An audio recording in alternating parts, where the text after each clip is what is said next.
All right, today I'm going to share my process for a small party rental business that I have never shared before. Hi, I'm Emily. I own a handful of side hustles, and on TikTok, I show you how you can make an extra $300 to $1,000 a week running an easy side hustle for beginners from your house. So follow along if you're interested. Okay, so I've had a lot of people ask me about the booking from like the very beginning to the end, if I could just run through my processes. So I'm going to share that because when you get these things down, it makes it much more smooth and efficient. Make sure you get all the documents you need, and then it helps to ensure that your items are returned on time and in good condition.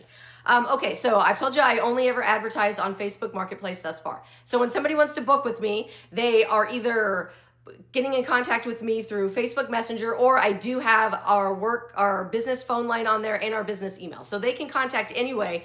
I am reaching back out to them when they contact me. We're discussing details, pricing, all of that. When we get to the point where they say, okay, I want to go ahead and reserve this, the first thing I'm going to do is let them know, okay, I'm putting your booking in and I'm going to email you two things. The first thing is the rental contract. I use Signwell. I email that over to them through Signwell. It gets an electronic signature and sends it back to me. It's $12 a month, very easily. Very easy. The second thing I'm sending them is their deposit invoice. I've talked about you want a deposit on file to hold that reservation. It makes sure they're serious, that they're not shopping around. And this is also going to work as your security deposit for the booking as well. So I'm going to send them an email from Signwell for the contract, and then I use Stripe for my invoicing and credit card payments. So I let them know that they're going to get a second email that has the invoice link for the deposit.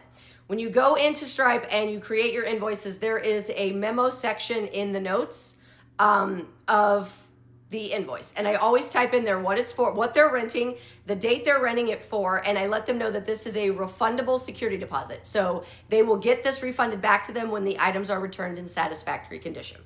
Then I'm going to reach out and either text them or email them back or message them back and let them know I've just sent you both documents. Get those, the invoice for the deposit needs to be paid within 2 days to hold your reservation. And then I just need the rental contract back before you pick up your items. And then I let them know I'm going to be reaching out to you at the beginning of the week of your rental booking to confirm all the details and send you the invoice for the rental itself. So sometimes it's weeks out, sometimes it's next week, sometimes the booking is for that coming up week. If it's the same week, then the procedure is a little bit different because the invoice is also going to contain their rental invoice, not just the deposit, but also the cost of the rental itself. Okay, so then let's say that it's for next week. So Monday of the following week, and most of my rentals are for the weekends. So Monday of that week, I'm going to contact everybody on my list. I compile a list of all my rentals for the week, and I go through on that list and I'm going to put their name on there. I'm going to put the way to contact them, what they're renting, and then I have a spot where I have deposit, invoice, contract. And I go through and I check if I've got their deposit paid. I'm going to put an X there. If I have their contract, I'm going to put it. So I do all of that before I start reaching out to the customer, because then I can look at that and know exactly what I still need from them.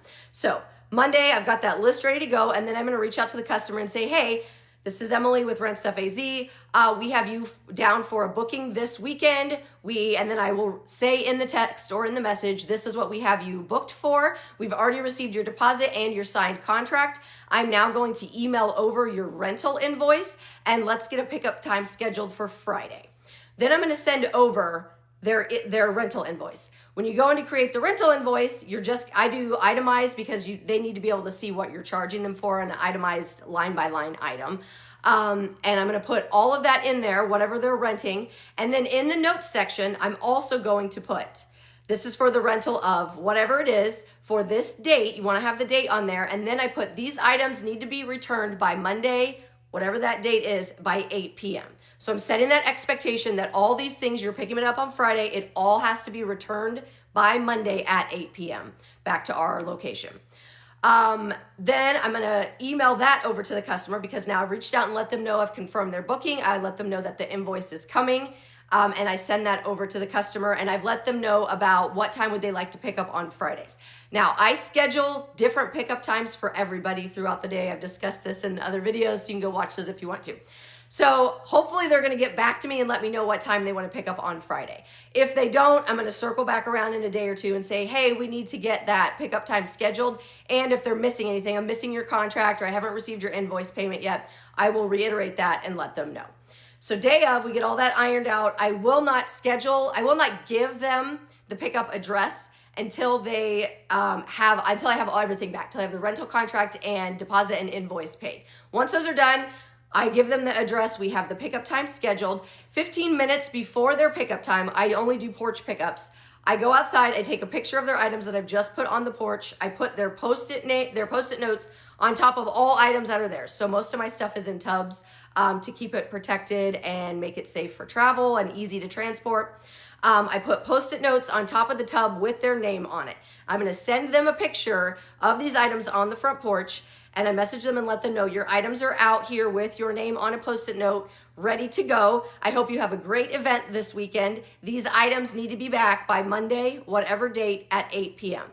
I have found that if you reiterate this several times, it helps, because they don't always read all the invoice details, but it's on there.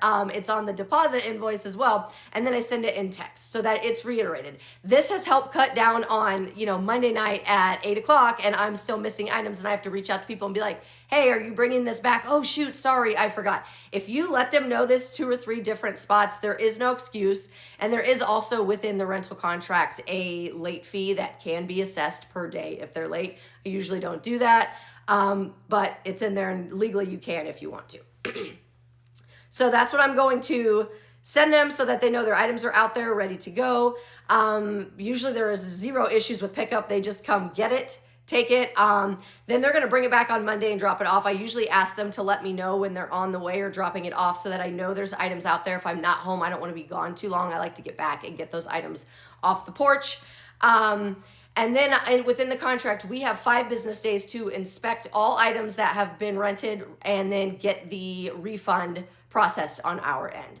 So usually this goes very smoothly. That is my booking process to items returned and me inspecting them. Then you're just going to go in and Stripe and I issue refunds.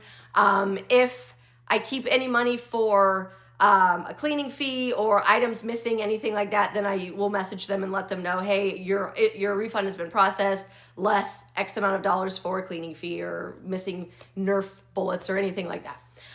Okay, so that's beginning to end. I know it's a lot. Ask me any questions you've got.